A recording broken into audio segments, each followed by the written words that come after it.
Why, hello everyone, and welcome back to The Anime Club. I'm Nick Knack. With me is the great Lord Vorn. Have you noticed that he's gotten a lot faster at saying that to try to stop us from taking it over? Yes, very much so. I was really willing to go at it right now. Realm Shifter. Hey, hello everybody. I woke up from my sleep paralysis demon to come here. You too? Yes.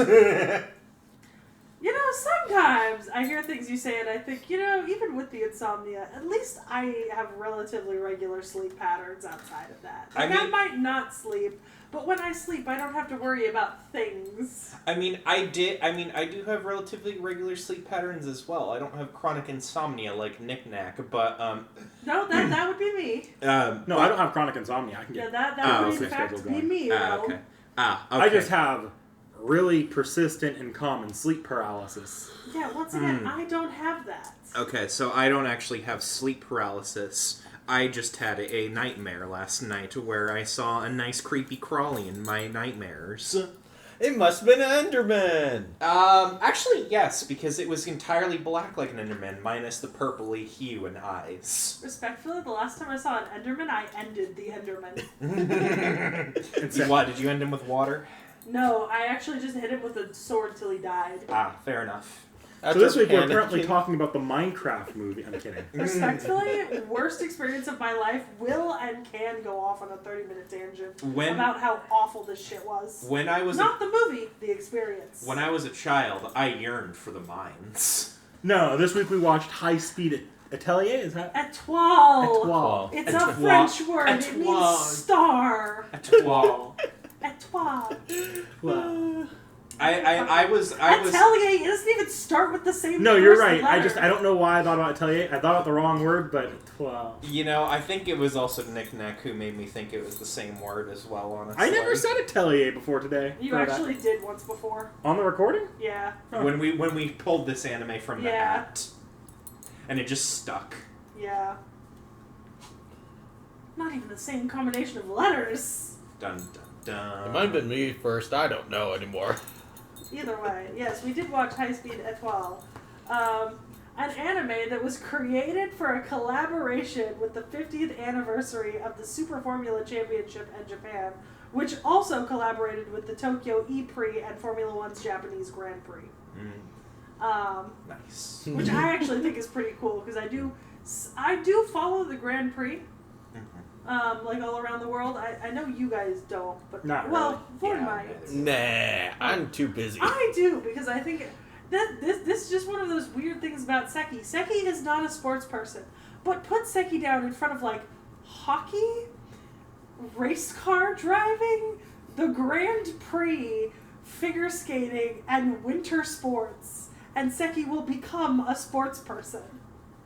Fair enough. Like, this is just one of those sports that Sekhie is like, yeah, I'm a sports person for this. You sound like Florida Man for some weird reason. Yeah, it's... I was going to say, like, race car driving as a sports interest is, like, the odd one out here. Because, like, hockey, like, okay, we're Americans. There's some Canadian cross-pollination on that sometimes. No, I just like hockey because I feel like it's the closest I can get to watching a bunch of buff men brawl. And you ever try indoor soccer? No. I mean, at that point, if you want to just watch buff men brawl, then you just watch the MMA heavyweight championship. No. Here's the thing. I want to watch buff men brawl, and the MMA is not good enough at that. Ah, fair enough. Respectfully, the best way to watch buff men brawl is to watch two people go at each other with fucking hockey sticks. You know what? Fair enough. In the MMA, I've never seen a man get slammed into plexiglass so hard he shattered it. You know I was going to say, race cars are normally like a redneck sort of thing in America. Did you get that from your brother? No, actually, no one in my family except for me is into race cars, and it's not just like American Formula One. It's like American race car driving, and then also like the Grand Prix, which is arguably very different from. Because I also watch like the supercar stuff, the Morocco shit. So it's not just like American race car driving, which is just how many laps can you make and stuff like that. But I also watch the other types of race car driving. Ironically, for some reason, I'm also just really into like cars, and that like probably stems from my family. But I think the irony here is that like my family, right, is really into like vintage cars, right? Because my dad like fixed what was essentially vintage cars. He was a mechanic for them. And the thing is, it's not that I dislike vintage cars, but the rest of my family never moved from vintage cars into like modern supercars, but I very much did. And so I like both kind of cars. Yeah. American muscle, like And European muscle cars. okay. Everything from the Bugatti Veyron to like the fucking Mustang. See, I only ever see race cars when I go into my grandparents' house. My grandfather's watching NASCAR on the TV. Yeah. You see, are we gonna? Is no one gonna bring up the sus fact about how most popular American sports is just a bunch of grown-ass sweaty men playing with balls? I mean, one of the most popular sports worldwide is football. Yes. Like European football, so it's not really just an America problem. No, it's not. It's Yeah. it's a world. It's a world population Because, like, problem. fun fact, do you know Japan's most popular sport? Baseball. Yes. Sweaty grown men playing with balls and sticks. Yes. Although I think that's more along the lines of the cheerleaders, at least for me. No, Japanese baseball is actually really, Yeah. in my like, baseball is I believe it's a fully American sport, but Yep. Japanese baseball is very different. It's a lot more high speed than American baseball. American baseball goes for a lot like the Grand Slams. Japanese baseball is a lot more get the hit in a way that you can like run to the base as quickly. It's a lot faster paced. Yeah. Okay. Either way, Sekhie is ironically a sports person for specific things, this show being one of them. What you mean, the race car and the ballet themes? Yes. As someone who had to do a lot of ballet dancing as a child for figure skating, yes. Lots of gymnastics, lots of ballet.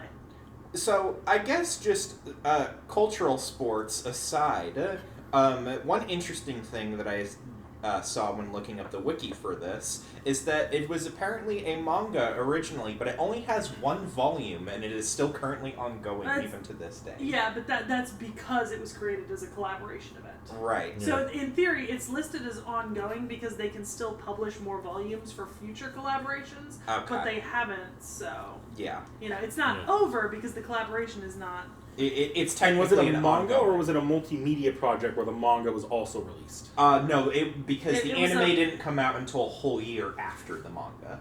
It was a manga originally, ran in Manga Cross. Yes. High Speed Etoile, L'Entrée de T.H.E. et Kanata. Yeah. Had one volume. That was probably the original one, and then I'd imagine that the anime was released for the next year as yet another collab. Well, yeah. Yeah. Yeah. So, I mean, there's still definitely a possibility that they could run more manga, but I would maybe see it more likely that they'll do an anime again Well, they've already next confirmed time. another anime project for this. Yep. Okay. Yeah. So there we High go. Speed Etoile Paddock Stories. Yeah. Oh, there's also a video game that was released for this in 2024. Yeah. Interesting.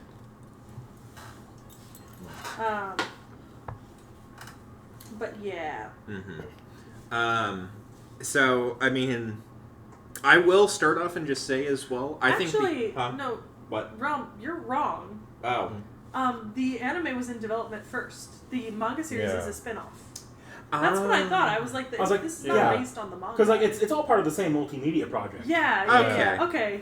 You said it, and I just- was like, that doesn't feel Now, right. was I had the to manga look it up. released first? Yes, the manga was released first, because it's October 2023. Yes, I read Yeah. the same article. Okay. Yeah, I've Read seen the that same happen article, before. But I also Okay. read the front part where it says that the anime was in development first. Okay. And Yeah, there was that part I didn't read. I'm not going to throw us too much into a tangent here. There was an anime like a few years back where it was a multimedia project for a gacha game, but the anime launched way before the gacha game did, and the gacha game launched later. So I will say the studio on this was Studio ACAT, which is quite topical right now because right now they are getting shitted on Oof. Let's by say the right now, collective world. there are things to talk about in this series. The animation is not necessarily one of them. Yeah, well, just for the context of anyone who might not understand why Studio ACAT is a bit of a hot topic right now. Studio ACAT is the studio that is doing The Beginning After the End, T.H.E. And the thing is, The Beginning After the End has been lovingly and affectionately hated by the fans, and compared to watching a slideshow presentation. It has more in common with Goku Shufudo than Goku Shufudo has with anime, some people have said. the animation is non-existent. And it has thrown the studio into a bit of a bitter place in terms of fan reception to it. I'll say this anime is not that bad. It's animated. Yeah. And it's just using 3D models. Yeah. It's a bit different style. And because this was like big multimedia project that was basically a tie-in with racing games, it's fine. Unfortunately, the beginning after the end is supposed to be. It was kind of supposed to be the next Solo Leveling. The beginning after the end, Omniscient Reader's Viewpoint and Solo Leveling exist in the same echelons of manhwa popularity, and for the quality of our adaptions to go from Solo Leveling to the beginning after the end by Studio Etoile, it's a bit of a... It's a bit of a kick to the nuts. No, it's a bit of a headshot. Okay, fair enough.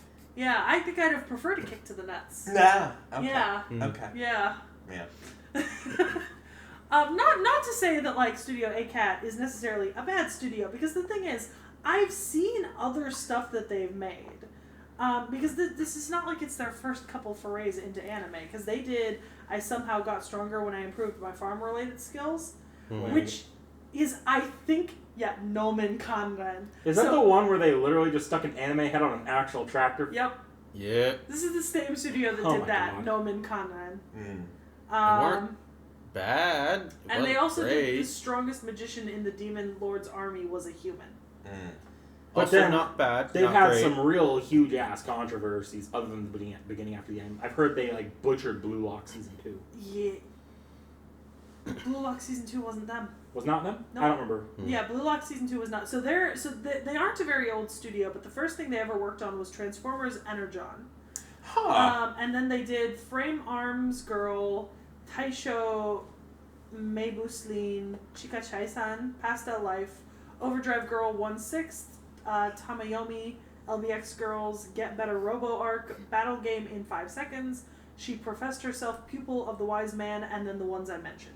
Them having been the ones who animated Transformers Energon actually makes a whole lot of sense, because I remember a lot of the animation from Transformers Energon looking quite janky in a lot of places. Yeah, I think it's just... Like, I don't have a problem with the character models themselves. It's just that they clearly don't give them anything to do. Like, when you're just in dialogue scenes, they just have them kind of standing around. There's not really a lot of character motion going on. I know where I made the mistake. What? The reason I made that mistake is because people have compared beginning after the end to Blue Lock season 2. Yeah. Either way, I think... Honestly, I'm gonna be real. So I had watched this before the season started, right? I think Vorn, had you also seen it before? Yep. So we'd both seen it before. I knew that this was a crossover with Formula One and Grand Prix and stuff, and I knew that this was an original project. And so I actually, for me, the animation didn't bother me at all, because it was a collaboration with like a real world sort of brand as like a crossover thing. So I think. A couple brands. Yeah, so for me, it didn't... Like, I didn't have an issue with the animation. I think because I wasn't expecting a whole ton. You know what I mean? I don't think this animation's that bad. It's just not the most visually appealing thing in the world. It's not like... Which kind of sucks, because honestly, I feel like with a sport like race car driving, you do really need to... From what I know about the studio is... You go to the studio to get anime made for cheap. 3D animation is significantly cheaper than 2D animation. Yeah. Yeah. So it's a lot easier to get passable, and like emphasis on passable with a lowercase p quality of 3D animation on that budget than it is 2D animation where you have a literal slideshow. Right. Yeah. But because the main thing I think it saves this, like, for me, like, it's definitely not the animation. It's mostly the fact that they did a really good job with the character designs overall, in my opinion. Yeah. So I think Aesthetically pleasing. yes, it's aesthetically pleasing if it's not well animated.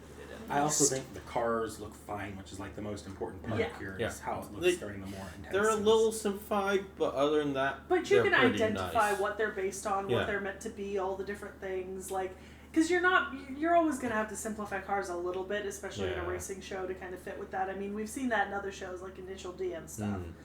So, well, you guys might not have seen that in shows like Initial I've D, seen but it. we've seen it in stuff Yeah. like Initial D and other racing shows.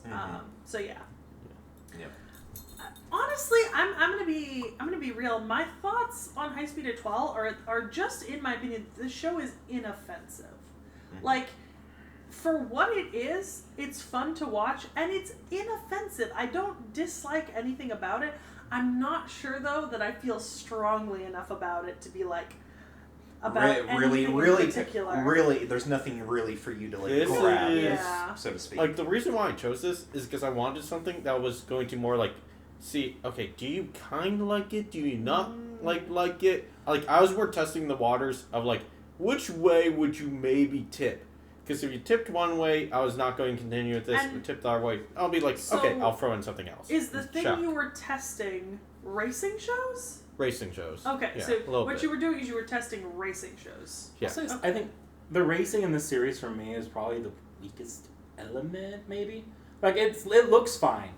I think, for me, what the strongest elements of this series were, it was the character progression. Like, I actually kind of like the character development of our main character in this series, and I think not necessarily all the characters, because the characters are just kind of set dressing normally. yeah. But our main character at least has a pretty decent, fun arc with her, like, her direct team. Yeah. Yeah. Definitely. And that is kind of also how, like, most racing anime, unfortunately, are. Like, they mostly just focus on one person, the rest are, well, set dressing. Yeah. And even then, like, if you deal with something really old, like Initial D, its character development is, shite. That said, I have to ask if everyone agrees with my opinion here. Was the best moment in the entire series stick shift? Yeah. See all these racers trying to drive shift, Well, stick shift. that's a really interesting thing too, because there's sort of something that exists in like the car community, right? Is that it's very well known that while in the in the Western world, most supercars and race cars that are sold commercially, right, have shifted largely to an automatic system. Is in Asia and in Japan in specific, stick shift is still preferred, and often cars that are sold there will be either converted to stick shift, or manufacturers will make stick shift versions that are sold primarily in the eastern side of the world and throughout Europe, and then those cars, if you want them in the US, you have to import them that way or convert them yourself. Right, so stick shift is like a really big part of driving culture still there. But this show is also, in some ways, kind of a sci-fi racing show, just like barely, like just very near future, like, incorporating AI into the car, and the idea is that the AI is enhancing what would be the automatic. Which to me is kind of ironic, because I feel like, to me that's so ironic as a way to depict high-speed racing, because from someone who like watches Formula 1 and Grand Prix races, those cars, while they might have a bunch of electronics inside them to like read out to like the pit crew what's happening to the car, those cars are ironically some of the most low-tech, hulking shells of cars that just exist on like a bucket seat, a roll cage, an engine, and the hopes and dreams that you are strong enough to survive the G-forces and also control the car so it doesn't turn into a blazing inferno. I mean, sci-fi and like sci-fi elements in racing series is not new. Even like fucking Speed Racer was very like, let's add all these little gadgets and like make James Bond cars for our racers. No, but like for something that is so focused on being a direct collaboration with like Grand Prix and Formula 1, and for it to represent these cars as like so high tech, when like for example Vorn and I are watching this going, they would not waste extra weight on putting something like that into the car, because that's something that happens a lot in Grand Prix races is that you'll find out like a month after the race is run, or like a week after the race is run, that the winner was disqualified because their car was like a single it was like 100 grams overweight or a kilo overweight, because they added like one electronic system between seasons, and suddenly it's not the weight class it was supposed to be in. So it's absolutely hilarious to see that. For me, it's like I appreciate it because like I love kind of like the more sci-fi thing, but also so unrealistic. Well, here's the thing: you don't have power steering, like you would have in a normal car. Right. Yeah, Grand Prix cars yeah. do not, because you can't waste the. You can't waste the weight. You don't get powered assisted braking. You still get regular hydraulic assisted, but no it's power. a lot less. Yeah. Like, you really gotta stomp those fucking brakes. Yeah. You know? Yeah. Like, these cars are the equivalent of, like, a metal bucket on wheels with a super engine in them. And your hopes and dreams not to turn into a fireball. Right. Yeah. Exactly. Although they are now starting to do Formula E, and like I'm looking at the Formula E cars, like, oh. That's the other thing, is something that's not so. Like, for example, you might be most familiar with NASCAR, right? In terms of car racing, which is familiar is a strong word. But you're familiar enough that you know essentially how a NASCAR race works. I think aware of NASCAR is a better term. So the thing with a race like Grand Prix, right, is that often there'll be like 100 cars entered in a Grand Prix race. And those cars are entered, and they all start in like a specific set of lineups and stuff. But rather than tracking how the cars cross the finish line in relation to one another, each car is timed and tracked simply on its own track speed, not in relation to any other car, because they have a bunch of cars racing from different weight classes and weight categories, and winners are never chosen across weight categories, except for in like one or two instances. Winners are chosen within weight and type of car category. So you could have, like, for example, an American Mustang on the same raceway as like one of these futuristic supercars made in Italy, and they're racing on the same racetrack, but their timing is not relative to one another. Their timing is relative to the other cars only in their own category. And the other cars might be started a little bit further back, but it's accounted for that. But already. that's they've already accounted for that in the timing, so it's the lap speed. Yeah, timing and also type, because there's 3 types. Usually the fastest, most powerful are in front, middle is the middle, least is in back, and so on and so on. It's they're actively adding new categories as new cars are developed. And that's American NASCAR? No, that's European, like Grand Prix and stuff. The American NASCAR is put all the cars together, draw lots, and then drive them 500 times around the track, and whoever's fastest wins. Yeah, this is very American NASCAR than this anime. This is closer to American NASCAR. A little bit, because like you have like requirement. American NASCAR, you're required to have a certain amount of horsepower. You're required to have like a certain amount of like weight. So the only thing you can truly improve on is like more your endurance for your parts. So that's more what you're looking at. Whereas in the European race, if you show up with a different horsepower, you'll just be put in a different category, which is why Grand Prix drivers will often so carefully monitor the parts and the weight in their cars, because they don't actually want to change categories. They want to stay in the category that their car is meant to be in. Right. Yeah. And so on. So like something like what's her name's big change in her car at the very end would have just booted her from the category. Yeah, it would have possibly. Yeah. It depends on how much it changed, because if you're swapping like one engine for another, but the horsepower is the same and the weight is the same, that's a huge change, but you'll still fit in the same category. Well, the entire thing was that like her car was significantly lighter. Yeah, which would significantly, because also like different like race. Like, so there's Formula 1, there's Formula 2, Formula 3, Formula 4. Yep. Then Formula E. Yep.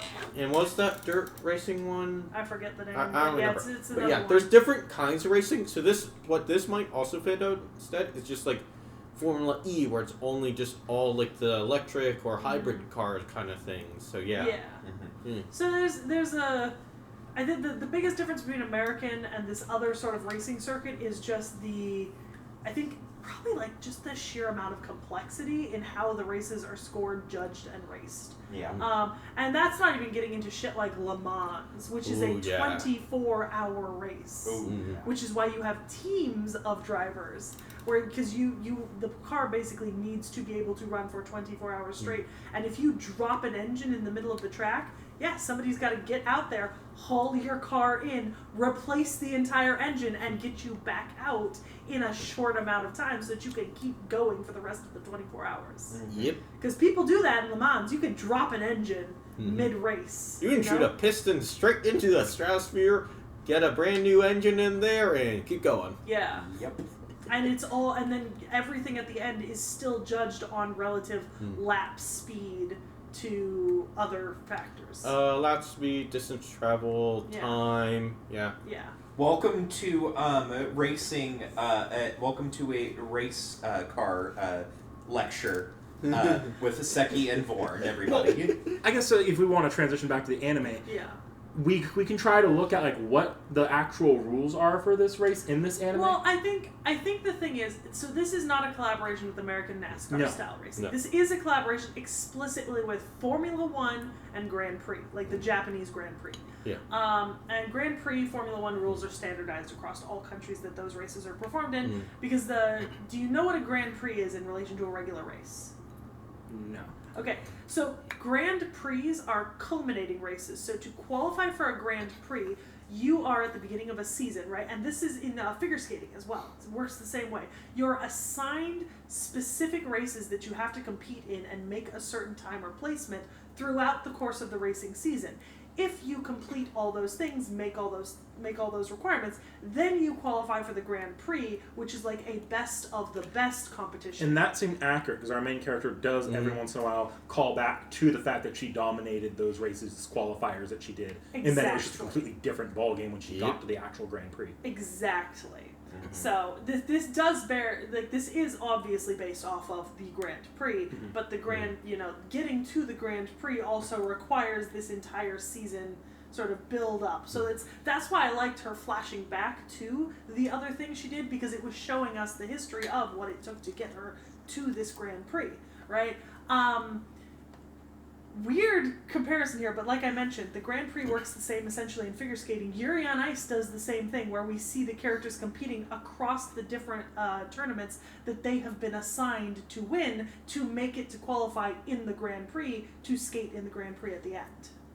But it does seem like the actual rules, once in the Grand Prix, diverge from what we see at Formula One. They're a based little off of different. described. Yeah, they're a little. It looks bit. a lot closer to how. It's different because the Grand Prix is able to be a more closed race with less competitors because you had to make all the qualifiers. And the thing is, it's not that an unlimited amount of people can make the qualifiers, because what they'll say is they'll assign 30 racers from the same category to say one of your qualifying races is the Tokyo F1, right? Only 6 of you can qualify in the Tokyo F1. So a lot of it is also luck of the draw as to who you're put up against, because you are told which races you need to win in, and there will be more people competing that need to win than there are spots, which whittles down the pool to a much smaller set of racers, which means the rules can change and not be as strict and monitored. So with Grand Prix, like in real life, do they? Because this Grand Prix is very first past the post. Is first, second, third place. To be honest, I think they represented it that way simply for simplicity of the anime, because otherwise they'd have to have spent half an episode explaining all the different statistics that would have taken to. I think in this case it's just simplifying it for the purposes of being an anime. Because what I was seeing with this Grand Prix was for the Grand Prix itself, I was seeing the Mario Kart Grand Prix system, where based off of, in theory, their placement at the first race was based off of however well they did in the qualifiers, I'd imagine. But then after that, how they did in each subsequent race determined where they started the next race. And then, like, no. Our girl won the final race. I got first place, but like the overall season probably still would have gone to the king, because that king just won so many races. Yeah. Right. And it would have been scored based off of probably an average with like how many races he would have gotten. He would have won in his placement in each of those. So, like, pole position is decided more upon your qualifying time on the track the day before, usually. You're right. Yeah. So, You're yeah. right. I do remember that now. Because they do show at least one qualifying race. I forgot So, about yeah. the qualifiers that we saw for the positioning in that last race. Okay, never mind. That makes sense. But other than that, though, it looks like it is still first past the post. Yeah, which I think is once again just a way to simplify, because I mean technically yes, if you cross the post first out of your entire set of like group, then yeah, you did do really good. Like there might be mitigating factors that would change your placement, but if you do cross the post first, you are likely in a high position no matter what. Right? Like, there might be a mitigating factor in the case of, like, a traditional Formula One race later where you say, well, if you factor in brake time, then the average of lap speed changes your placement by 1, but you're still going to be very high up. I mean, I guess that makes sense. It's just Yeah, the more palatable statistics for. probably aren't, because if we look at the last race, based on start positions right there and distance traveled, there would not be a tie. Yeah. So yeah, so it's probably not. So it is probably like first one past the pole is going to be the winner. So yeah. But once again, I think that was just a choice made for it being an anime series. Yeah. Yeah, because otherwise, you get 10 minutes explanation after your anime. Have fun. Yeah. Because it's based off of Formula One. I think here it's mostly it's a loose basing. It's not a one-to-one basing. Yeah. Well, what we can say though is that there is one realistic thing that carried over: ad placements. Sega plastered on the wall at for like 3 miles. Yeah. Or hundreds of miles or whatever. Yeah. Things like you got like Yo-Star. We've got Good Smile. I wonder where they got the funding to not have to do beginning after the end animation. Oh gee, I wonder. Oh, why you gotta hurt me like that, Knick-Knack? If you ever want really easy ad placement, just do a sports series like this. Because guess what? Product placement is now in-universe expected. Want to hear something fun? Prince of Tennis has virtually no ad placement. The Prince of Tennis is a high school. Middle school. Middle school. Fuck, I forgot. It's been so long. You forget, those are 6.5 foot tall middle schoolers, Knick-Knack. Yeah, no, I mean like professional sports. They sprouted faster than I did. Respectfully, that was professional sporting. Nah, that was school sporting. Nah, that's school. I'm referring to the U17 stuff. Fuck off. There are school tournaments where there's like prizes for school. I mean, when there's prizes for like the kids and there's like sponsors and all, that's when you get professional. There's a distinction. You can get in trouble in golf for this if you're golfing at a high school level, but you move over to a professional level when you're too young. Interesting. You gotta pay your sports athletes good, especially if they're young. But then, no, because there's also the difference between pro championships and non-pro championships. Yeah. And pro championship does not mean that these people are any better at the sport. It just means that they are taking a certain level of monetary gain from them playing and being sponsored. Because, like, for example, Prince of Tennis does move into the pro, and, like, the thing is, like, okay, yeah, what we saw of Prince of Tennis was school tournaments. But that is not everything that is portrayed in Prince of Tennis. Prince of Tennis does also portray both U17 pro and non-pro tournaments and world championships on not a school tournament scale. But as a team or as even a player, you typically, in real life, you would have to decide whether or not you're a pro or not pro, and you can actually get in trouble for moving from pro to not pro. Yeah. Well, anyways. Yeah, do we want to go to waifu wars, I guess, or do we have anything else? Who has their favorite car waifu? Go. Yeah, who's the favorite car waifu? Mine, I guess, would be Kanata. To be honest, the double paired white and then the blue on one side. I liked our main character's car. Yeah, it was pretty cool. Yeah. I don't remember the cars well enough. It was pink. I'm sorry. Well, do you like a character at least? Look, the best character probably. I actually really like the king. Yeah, that's fair. Yeah, I mean, fair. you had that whole scene, like the first few I love the they're just looking around for the Godzilla figure, basically. Yeah. Our man figure and our girl figure together going and looking for a Godzilla figure and playing hooky. Yes. Yes. I liked Richard best. Technically, though, you could call the main character's car waifu. There's a literal AI girl in there. Yes. I think Hey, fuck off. I like that car. Actually, yeah. Ooh, we didn't talk about this. There are actually some AI drivers in the racing as well. Yeah. It's interesting because I don't think isn't it made clear that AI is mostly like an onboard thing, and it's like this one company has like a really involved AI that probably shouldn't be legal. Yeah, No, couple companies have an onboard AI. Well, there is no driver at all. It is just AI driving. Which I think is really interesting because one of the things about like Formula One racing is that in so many ways, Formula One racing is not actually about the cars. It's about the drivers, right? Because it's always been about training the drivers to withstand the G-forces, the pulls, to be able to react and move these incredibly heavy cars without the assistance of power steering assist and to be able to avoid other cars and stuff. This is one of the reasons why Formula One drivers are so followed, right, in the media of Formula One, right? This is a reason why you might not know like the name of the car and all the parts in it, but you know the name of the drivers that are driving them. It's the reason why we have all those jokes about the drivers who win constantly and the ones who are always in second, right? Like, it's almost like football teams paying so much money to get like the linebackers and stuff, or like the quarterbacks, right? Is that like Formula One drivers are arguably more important than the cars in some ways. So seeing AI drivers is absolutely wild, because I do genuinely think that the racing industry is probably one that will fight against AI incorporation in an extremely strong way. Well, they had a little bit of commentary towards the last 3 episodes about that. But also, I do think that commentary is a little bit undermined by the resolution being, what is the difference between an AI driver and a not AI driver? The not AI driver is just allowed to be a dick on the racetrack. What do you think?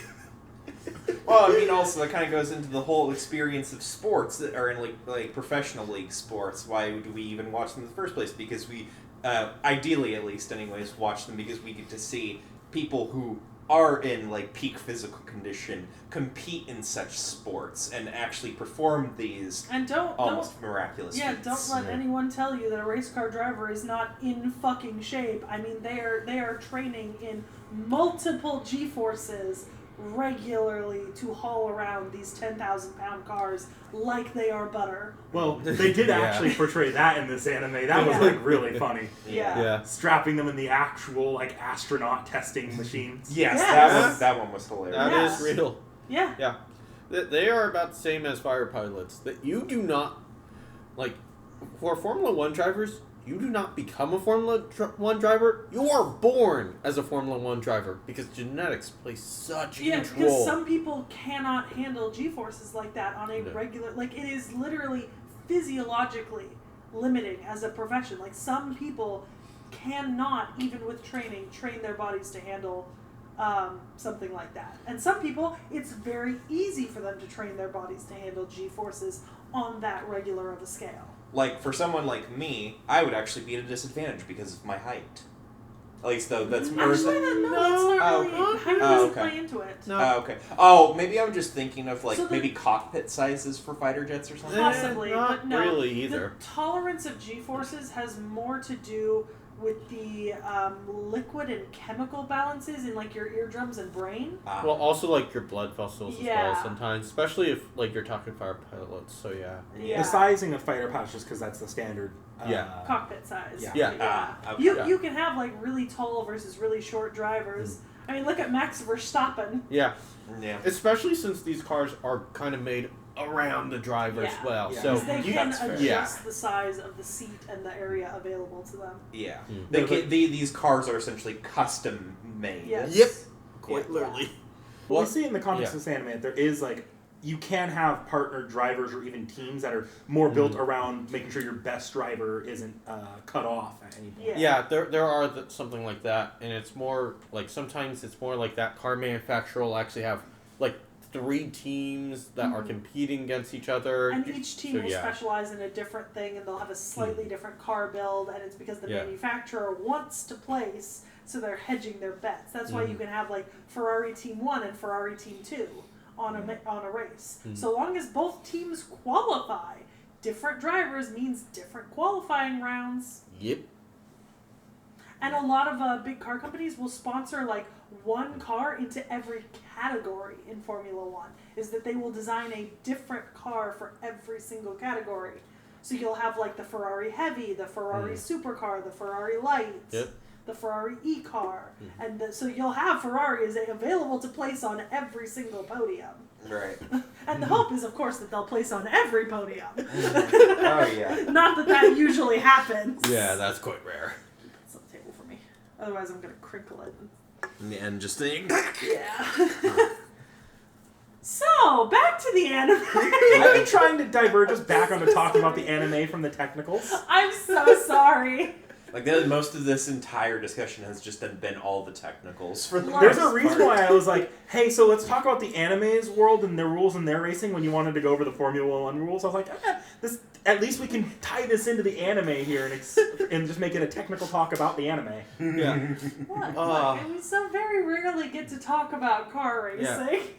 Yeah, but like also, if you were to look at more at like what Formula One drivers like their transmissions, a lot of them are actually automatics. It's just due to like the switching speed. As they did know, like machines are faster at switching gears than we are as humans. But like so like for something like drag or street racing, it's sort of like in vogue to have shifter, but for something like this, you do actually want the automatic. Yeah, because like with drag and like drag is more specifically you want to actually have your wheels at a certain RPM, and if you actually have it constantly changing gears it's the to art meet, of it. yeah, that's not going to be the best. Street racing, that's a little bit of RPM, but also like you have far more wiggle room than you do have in like this kind of situation due to the environment. And drifting is almost exclusively done with manual shifters because you just can't get the detailed work you need to do on an automatic. You kind of can, but it's like much it's harder. Yeah. And Japan has incredibly interesting street racing, drag racing, and drift racing cultures. To be honest. Although drag racing is a lot more of like, you get an automatic, but like it's like a single kind of like gear shift. It's almost near single gear shift kind of thing. There's a couple more, but it's not really used much more. So there's one element of our main character's story that I found interesting because I wasn't familiar with the story too much, but they made a movie about this not that long ago. Our main character did not get her start in the Formula One circuit. Yeah. Actually, she was a ballerina first. Yep. But then she went on to be like pro gaming racer. Yeah. Yep. So there was that movie recently about the one. So I forget which car company team Nissan. it was. It Nissan. Yeah. So Nissan developed a car racing game, and this is a true story. Well, right? Nissan didn't make Gran Turismo, although I think they paid for part of the development, and then so Nissan. This is a true story. Nissan used Gran Turismo to recruit a bunch of people who were really good at playing the game, and then bring them out to see if they could be trained as Formula One drivers. Yeah, I remember this. Yeah, so I watched the movie when it came out because I was very interested in it. I also watched Ford v Ferrari when it came out, which was the story about Ford and Ferrari making supercars for European supercar races, which were not what those cars were meant to be. Like Ford, was not making cars that were European race supercar style at the time. But the reason I wanted to bring that specific up because this is a genuine thing that might become more common as our racing games get more and more realistic. Well, no, and it did happen at the time. Yeah. Like Nissan did recruit drivers from this that drove for them professionally. Because while you can't necessarily test without like full equipment how well they handle a car, you can test their racing instincts and like what they do and that sort of thing. Yeah, right. And after that, it's just a matter of training them to withstand the G-forces in person and the actual physical movement of the car that cannot be represented through the, Yeah, through the no amount of simulation is gonna prepare them for the true G-forces of being in that car. But being able to like adapt to the track, like understand how you need to move the car to move around the track, how to move around other cars, how to notice everything that you need to notice all at once. That's stuff that can be trained on simulators. Right. And we're getting like more and more. It's getting easier and easier to make more realistic simulators very accessible between higher powered consoles and computers as well as VR headsets. I mean, we know already that both commercial pilots and fighter pilots use training simulators a lot of the time to do their like simulation. Simulation training is a standard in both the commercial and the military-industrial complex. Right, as part of regular training, people do simulator training on accidents to learn how their plane will behave and how to fix whatever is happening without having to put planes in that situation. And Formula One teams also have their own simulators that Yep. they use. it might even Ones be that that are often developed specifically for them with additional stuff. it might even be in the far future. It's even easier to train them to be able to handle the car outside, except for the G-force aspect, because video game controllers and are getting a lot. They're introducing a newer feature called haptic feedback, where the game can adjust how much resistance your button press or your input is given when you're pushing it. So, to me, that was like just so interesting that they like of the sci-fi elements. That one feels like very realistic. Oh, as yeah. a future turn. Which, by for the way, this- that movie was for racing. fantastic. Yeah. I haven't watched that movie. I just remember seeing the trailers everywhere. It was really good. I watched it because because it came out like a year or two after I want to say it came out like a year after I watched Ford v Ferrari, because I didn't watch Ford v Ferrari in theaters. I watched it on streaming. And it was really good. Yeah. To talk about haptic feedback, there are actually like those racing steering wheel motors now, and they've been for quite a while. But like, if you set the feedback to max and you crash a car, you're breaking your arm as if it was in real life. But like more and more, that kind of technology is ending up in the everyday person's home. Yep. Yeah. Like I said, it's already the case of that's how the industry works in the case of commercial pilots and fighter jets. Race car driving is the next place, where it's already being used heavily, and it's only going to become more common because it's cheaper than crashing a fucking supercar. Yes, Yeah. exactly. Heck, like, there's even more, like, computer simulation of just, like, airflow and, like, crash physics and just a whole lot more stuff than you'll normally see elsewhere. Well, Yeah. no, you start seeing it all in, like, the engineering industry anyway by now, so yeah. Well, I mean, I think we could go on for hours about all this technical talk and everything. But it's interesting, and I do think a level of it's worth it because this is a very sci-fi oriented series, and it is sponsored by the actual racing, like Formula One. So the idea here is there's some of this stuff that they're probably implementing into the story to like be like, hey, look at like what might in the future be possible. And to be honest, with the incorporation of AI drivers, right? Like I would say that probably that is one aspect. Like race car drivers will fight back against AI. Oh yeah, right? absolutely. But it is not something of the past where race car drivers go up into a ball of flames and because of the design of their cars they cannot be rescued. This has happened in the last 2 or 3. I've seen drivers that I've followed their careers crash into a barrier because they lost control in their supercar, and because of the design of these cars, they cannot get out. These cars do not have doors like normal cars. They are strapped in specific ways. It is an incredibly unsafe profession and industry for the drivers if you have even a millisecond of loss of attention, or if a car around you has a millisecond of attention loss. Like there are videos online of horrific crashes that have happened so recently that you can see it in 4K of like other drivers stopping their cars and trying to run to help a driver out of a car that they know they can't get out of on their own, only to watch it be enveloped in balls of flame. There's like a movie of that, so yeah. So the idea of AI being implemented on board as a protective measure to do what effectively happened in that qualifier round with our main character, where she has lost control of the car, and the AI, because she had no control of the car and she passed out, like just stepped in and did the optimal maneuver in her place to keep her alive. Yeah, I think that could be find good place in like that's not unrealistic. That's not. But I think as well, there is, I think, an interesting aspect here. Like, yes, the main focus is on, like, the people and everything, but if we do add AI, like, just fully self-driven cars, it could be interesting as a way to self-test AI's, like, limits in and of themselves, as a way for the AI to then learn, and then that would get uploaded to, like, another larger AI database. But I mean, once again, if you moved entirely into just AI driving, you would put AIs up against a bunch of other AIs. They're not going to learn a whole lot.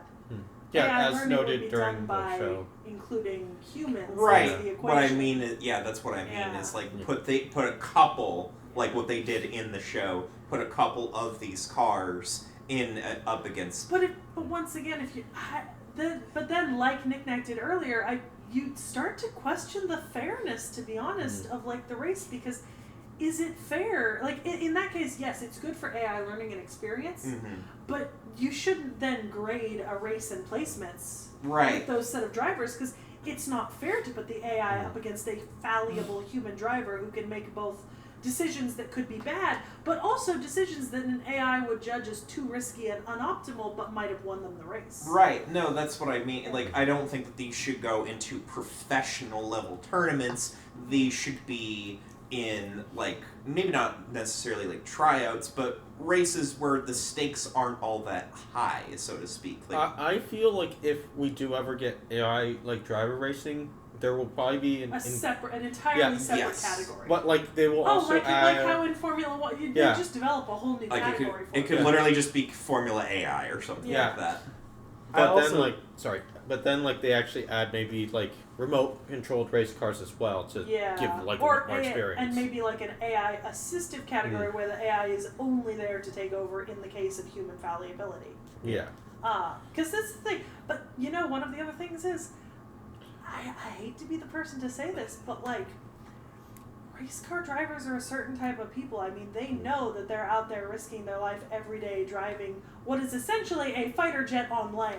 Yeah. Right? In terms of its speed and capacity to turn into a giant ball of death. And I can see how a lot of race car drivers wouldn't be willing to let AI be implemented into their cars as an assistive measure, because they'd feel cheated by its presence, because even just the presence of it being there to take over if they fail, even if it never assists them, but it would still be there, and I could see how it wouldn't be appreciated, because this is a type of person who, there's adrenaline and all sorts of other things.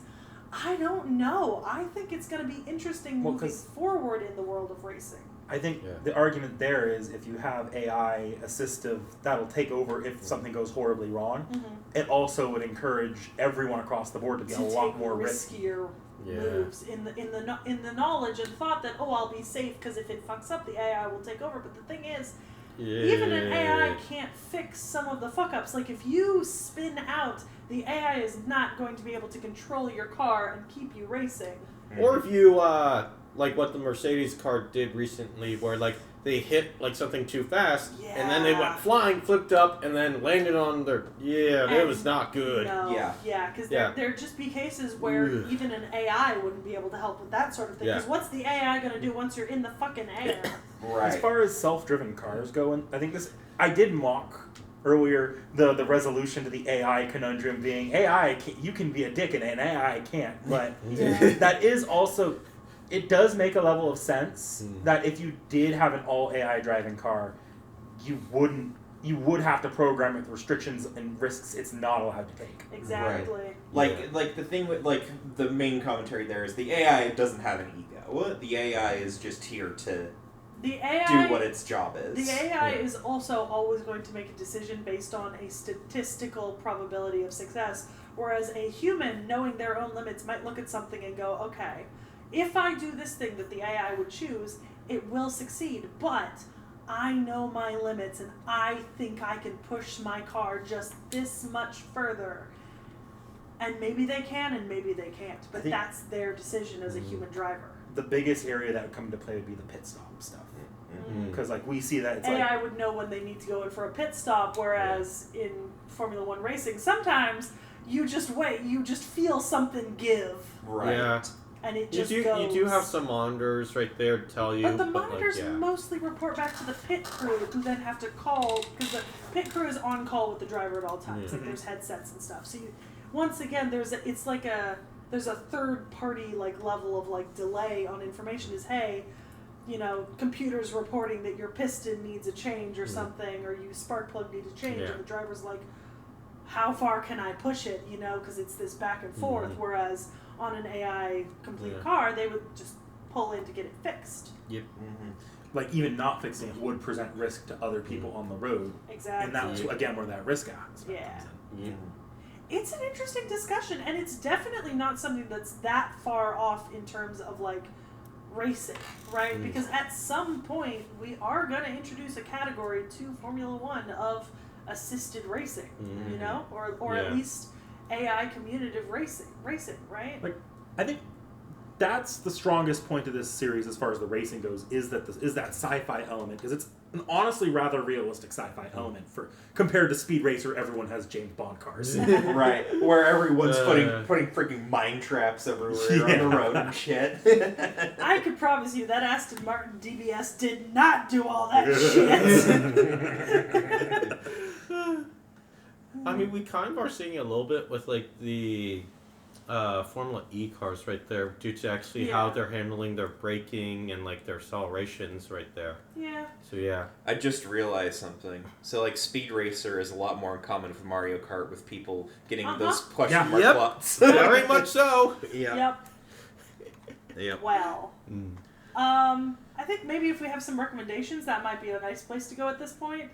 I think Yuri on Ice actually a pretty good recommendation here, because I do think, once again, that this does bear a shocking amount of resemblance to the real-world racing mechanics of this sport. Yuri on Ice does something very similar with ice skating. While it is not one-to-one, there is a shocking resemblance to the actual transmission of the sport into an anime representation of it. So I think that's actually a pretty decent recommendation, putting aside the yaoi shit, right? The actual mechanics of the figure skating, as someone who did figure skating. Solid. Honestly, most sports anime, I think, if you like a sports anime, I mean, this is a sports anime. Yeah. Mm-hmm. I'm not going to tell you not to go watch Prince of Tennis or Haikyuu or another sports anime. Right. You know? Yeah. Or that one, what was it? Clean Freak Aoyama-kun. Oh my god. Yes. One of the best doing videos on our channel for some reason. I love that still. Mm-hmm. Racing animes, as always. We've already talked about it. The movie Redline, which we probably will watch pretty soon. Mm-hmm. Initial D, there's a lot of that stuff. Yeah, the Yeah, whatever then it was. NF Ghost right there, which is the continuation, which goes into more actual racing rather than street racing, although it does still have a little bit of street racing. Yeah. There are a couple other ones right now that I can't think off the top of my head, so yeah. Mm-hmm. Me personally, I don't really have that much of a recommendation to give based off of this one. I've never been one too much into sports myself, out of some occasional mixed martial arts myself. I mean, there are ones that are based off of that, but I just don't have any personal recommendations to give based on that. So, Where I'm sitting, I have very minimal exposure to sports anime, and even less so racing anime. So anime-wise, I don't have that much of a recommendation. I've seen the live-action adaptation of Speed Racer. That movie is very underrated. And we brought up Gran Turismo. I haven't seen the movie, but if Sekhie says it's good, if you like some of the elements here, you could see some of it there. You should watch it! Nikki, I think, was like the racing movie that I thought of, where the driver got like in a crash, caught on fire, and like, that was sad. Nikki. Yeah. Otherwise, I don't know. Yeah. Go play some Mario Kart or something. yeah, for real. Cars! Actually, not that bad. Yeah, not that bad if you do cars. Yeah. But really just the original movie. Yeah. I've heard 3 is pretty good. Yeah, but the original movie is the one that's the most, like, It's the most about a race car. It's the most. You mean you don't want to watch Toe Mater 007? No, I don't want to watch 007. I want to watch him eat some wasabi and then regret it. I've actually never seen any of the Cars movies except for the first one, or any of the spin-offs. I haven't seen 3. I've heard 3 is good, but 2 is the one where it's actually doing a worldwide Grand Prix, not unlike this. Yeah. But also, you don't watch much of that Grand Prix. The entire movie is focused around Mater doing James Bond stuff. Yeah. 3 and 1 fits the racing far more than 2 Okay. does. So yeah. Yeah. Oh, something along the same lines, but not exactly racing. Yuki Kaze, which we have watched, and is on the channel, and Area 88. Oh, So, yeah, yeah. that's fair. Yeah, that is actually fair, I think. Yeah. Test your endurance limits, yeah! Quality aside, both Quality of those are fair. aside, but yeah. And actually, I think Yuki Kaze was great. Wait, was it Area 88 or Yuki Kaze I really liked? I think you You like them both. Oh, I was the one that was like, yeah, they're Yeah. both mid. Yeah. Yeah. Alright, so do we have a random poll for It is this? a complete random poll, Oh boy. Alright. which Yeah. means it could be anything. Alright. Do you need a drum roll now? I'm getting there. Oh. I'm getting there. You stop my dice. No, while she's doing that, there's something else I want to actually include that we actually didn't talk too much about. Like, there was actually a new safety thing that was put into a lot of Formula cars. It's called the wishbone. And that pretty much allowed Yeah. cars to go over the driver's head rather than smack him in the face and break their necks. Oh boy. Yeah. Yeah! Which was literally implemented after multiple drivers were essentially beheaded in crashes by their cars shearing at like the level that would have been right here. Yeah. All right. Alright, drum roll. Okay, I had a number. This number corresponds to something from Vorn, actually. Ooh! Alright. Sekhie and Peeps. So not Oh. Sekhie to Miano, but Sekhie to P-chan. Yeah, I think I number this one. This one's the parakeet one. Sekhie to P-chan. Ooh. Pii-chan. Alright, guys, give us a minute. We're gonna. When we think of luck,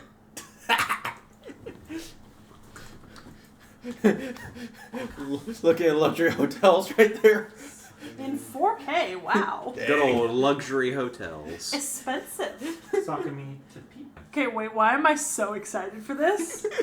I'm Yeah. so excited. This looks great. It actually did look really, really good. Yeah, this looks fun. I'm psyched. I'm gonna tell you right now, I'm going to have multiple recommendations, some of which are going to be isekai, others of which are going to be type mood. I will punch you for every single type moon. I didn't recommend a type moon work this time. Well, yeah, I mean, You you could. really- I mean, you really couldn't. Carnival Phantasm, kind of, because of the There is racing, an but... FGO event, Summer 2, that's all about a race. It's a race between servants. Go read that. Okay. Alright. I am very excited for Sekhie to P-chan. Yeah. Looks like this is going to be interesting. Vorn's having a good end of season. Yes. All right, well, we'll see you guys back next time. Try harder. With Pierre Carlo.